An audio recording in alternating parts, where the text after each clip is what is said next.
Hey guys. I'm Bob. I'm Barb. Together we make up HetteshWorld. This is going to be a very unique and interesting video. Why is that, Bob? We're out with some friends today. We're going to take you along on our journey. So stay tuned.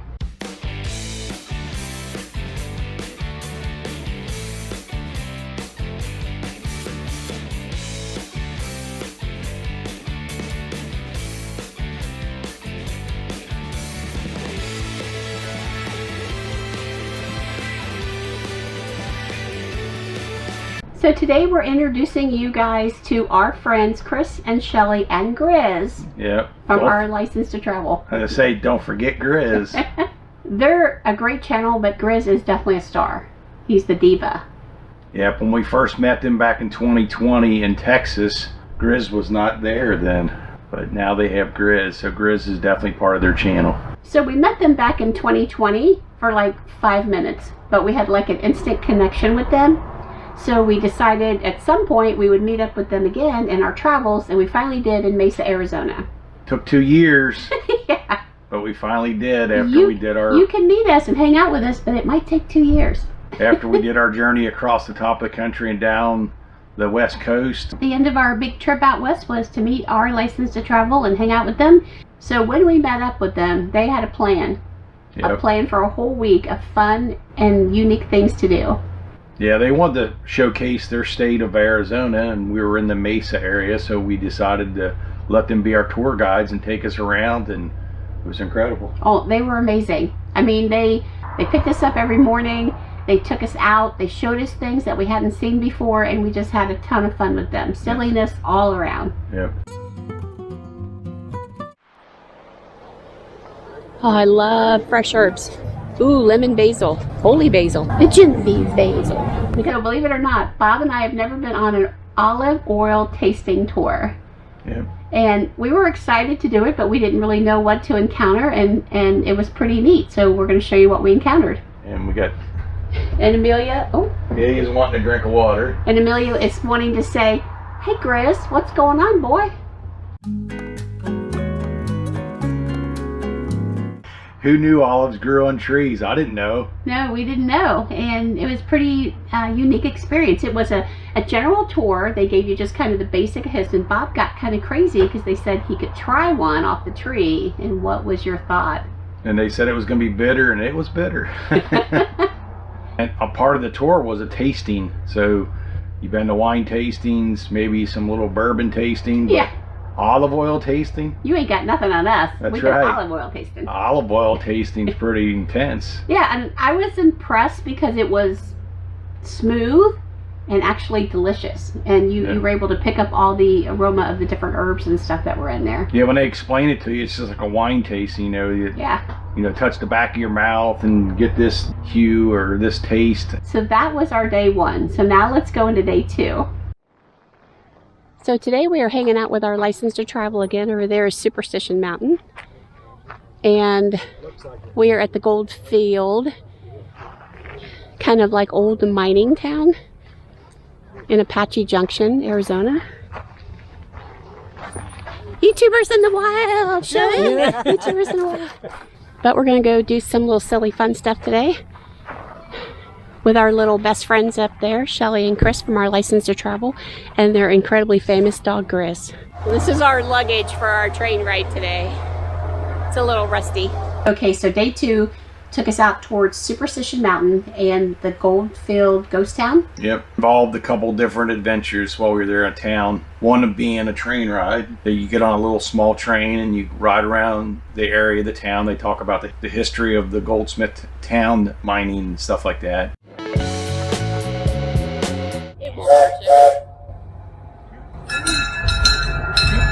Definitely a tourist town, but it's kind of fun. It's great, you know, for like what we were doing, or if you got little kids and stuff, it's fun to take them out there and let them check it out. But the scenery out there is beautiful, and what it's famous for out there is the big mountain range of Superstition Mountain. So I don't know if you guys know about the legend of Superstition Mountain, but allegedly it is the lost Dutchman's gold mine hidden somewhere within 160,000 acres of this desert. It promises 200 million, which is like a mother lode for me, of course, It's lured thousands of treasure hunters and seekers to keep coming here and checking it out and seeing if they can, you know, find it. Did you find any gold, Bob? I didn't find any gold. I didn't pan. But I want to hear Barb say Superstitious Mountain 3 times. Superstitious Mountain, Superstitious Mountain, Superstitious Mountain, blah! The Superstition Mountains is a range of mountains in Arizona. It is east of Phoenix, and they're anchored by the big, large mountain at the end. Definitely created by a volcano way back when, and it's kind of neat and beautiful to see. Now it's just a big recreational spot. Definitely, the whole time I was there, there is superstition. The town itself has little places that you can eat, and it has little places that you can shop. So Shelly and I did some shopping. Yeah. Chris and Bob did some setting. We kept the benches warm. Yep. We kept Grizz busy. Yep, Grizz, he needed to be entertained, and Bob was there to take care of it for him. And then once again, we had another delicious meal with them. And then later that night, they had something very special. All right, so our license to travel has definitely gone out of their way to make HetteshWorld feel welcome. They are making us a dish called sombreros, which obviously is going to be Mexican, as you can tell. They start out cooking the bacon. Yeah. I've got to have a head chef. Yeah. And then there's a chef. He's your sous chef. I'm a support. Yeah. Right. Chef Bob RV, and then we have Chef Chris RV as well. So you start out with the bacon, and then you use the bacon grease to cook this. And then from there, you're going to cook the onions, and then you're going to throw in the peppers and cook the rest. We've got a little bit of spice here, and then there's some kind of cheese that he's doing. And then you have the shells. You're not going to get any. Okay, you're going to have a lot, I'm sure. Squeeze it up, pull it off to the side, put it on your plate. Oh yeah, and use your salsas, whichever ones you like. Just grill this one. Yeah, get it down as deep as you can, get as much as you can. Get your plate over there. Stick it on. And there you go. That's a big old, that's a chunk of bacon. So we want to talk a little bit about that meal. Yeah, Chris made an incredible meal for us. He is a former fireman. Yep, so we all know firemen love to cook. Yep. It's like an upside down taco, I guess, and, yeah. And they are incredible. The meat was so tender. I mean, I couldn't believe it. And then what we didn't even show is they handmade 2 types of salsa for us. One that was kind of like a smooth salsa you'd get at a normal restaurant, and then one that was kind of a chunky salsa that was a little bit more spicy. Yeah. And it was delicious. My mouth's watering right now just thinking about it. So we want to thank you for that, because that was incredible. That was probably the best meal I've ever had in my entire life. HetteshWorld loves a good taco. Yep. And they were good. So now we're going to show you day 3 with our license to travel. So we're here at the Botanical Gardens. Our license to travel is in front of us. We're here with, with Chris and Shelly and Grizz, who's down there. So here's the main loop. Southern Desert Natural Loop Trail, Heritage Garden, Center for Desert Living. So I guess by about the time you add it all up, it's going to be like a mile to a mile and a half. Shelly is our cruise director today, and we are very grateful for her. What's an air plant? Just live off the air and stuff. No, about every few days, I'll take a mister thing and spray it. Or some people will, like once a month, they'll do like a heavy soap with vitamins and stuff in it.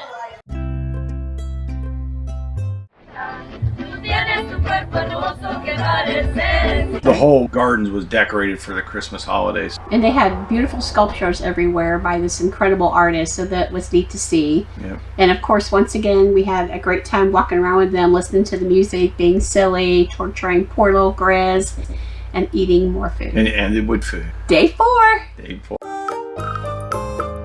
So today we are exploring the butterfly place, where the butterflies are loose and free. So we'll see how freaked out I get by them landing on my head. And then next to it is the aquarium here in Mesa. So I am excited. I haven't been to an aquarium in years, so I'm super excited about all this. I had never been to a butterfly exhibit before, so for me it was really neat. You walked around, the butterflies are, just freely flying all around you. Yeah. they give you a nice little card, and then you can identify them as you're walking around. Yep. I wasn't very good at identifying because they didn't stay still very long. Some were easy, like the big blue ones, or the ones that you're used to seeing. It might be easy, but there were so many butterflies, up high, down low. No matter where you looked, there was butterflies, and none of them landed on me because I know I was nervous about that. I was waiting for Barb to kill one of them because they were going to land on her shoulder or I wouldn't kill it, but I would probably She'd have It was set up, they had bamboo and all kinds of different water features, and the butterflies were very active and very happy to be there. And the butterflies live their life out while they're there. They're sent in from all over the world, and then when they have turned into a butterfly or a moth, they are released into the butterfly gardens, and they live their life out there, so it's kind of neat.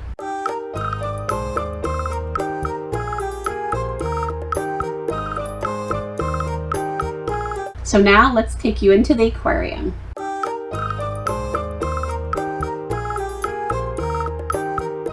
This is the Apache trout, the state fish of Arizona, and Bob's response to that is... Be good to eat. So we're getting ready to show you some footage of a cockatoo here, and we're going to talk through it, but I'm going to ask you, how do you upset a cockatoo? HetteshWorld, our license to travel, and a tiny dog named Grizz. And that cockatoo was not happy. And you do something like this, because their little hair goes whoosh, when it comes up when they're upset.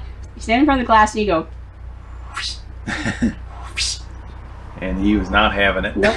So let's see what happened here, and we'll talk through it. It was a beautiful cockatoo, but he was very upset and annoyed by Grizz. Like, what is this in front of me? Who are these humans? What are they doing? What's going on? Man, Birdie. He is mad. Grizz is not afraid at all. Grizz is like, whatever. Superstar. Oh, at first we didn't know where that sound was coming from because it was very eerie sounding, but it was our buddy. He was upset. And then here, the stingray were very much used to being fed, and we didn't realize that. So we're leaning over, and they're like, "Feed me, feed me!" And I was like freaking out, trying to reach for your hand. Yeah, that was. They're used to being. They're definitely used to being fed. And then I was so scared that we got stuck into the big old shark. Yep. And then Grizz, I think, saved us, but then he got stuck. Ariel, these are your little seahorses since you're the Little Mermaid. Those two may be making baby seahorses, I'm not sure. I had been to a butterfly exhibit before, but I hadn't been to an aquarium in a long time. Yeah, probably since our kids were small. Yep. Day 5. So our final day with Shelly and Chris from our License to Travel, we went to the Tempe Festival of Arts. The day started out a little chilly, but we were fine in our shorts and our sweat jackets. Bob always wears shorts ever since retirement and full-time RVing. I'm always in shorts, so everybody makes fun of me. And of course, people made fun of us. You must not live here because we were in short. Of course, we prepared. We thought the rain was going to come. Might come. Yeah, we had our rain jackets and our umbrellas. Umbrellas and our raincoats just in case. And the rain did come. We were there maybe 15 minutes, and the rain started to drizzle, and then it started all day, and it wasn't going to stop. So Arizona gets, I think Chris said 8 inches of rain.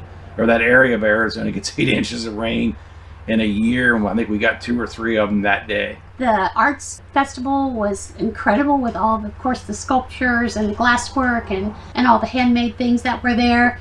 But eventually, we were all soaking wet, and we were hungry, and we went to the Chuck Box. Yeah, the Chuck Box. It's something that Chris, I guess, went as a child, and it's just a old hamburger joint.